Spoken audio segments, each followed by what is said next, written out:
Today, I'll show you how to create a rotating text animation using the Loop tab in InShot. It's super simple and adds a nice spin, literally, to your videos. Let's get started. First, open your project in InShot and tap on text to add your text.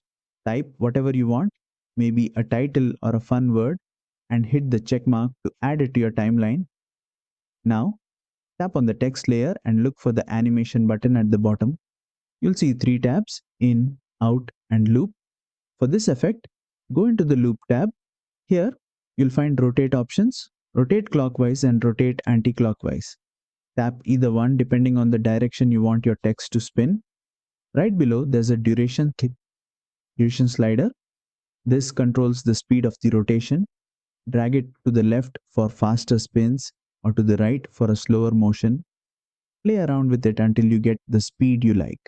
Lastly, don't forget to extend the text layer on your timeline so the animation lasts as long as you want it to appear in the video. And that's it. You've just added a cool rotating text animation in InShot using the loop option.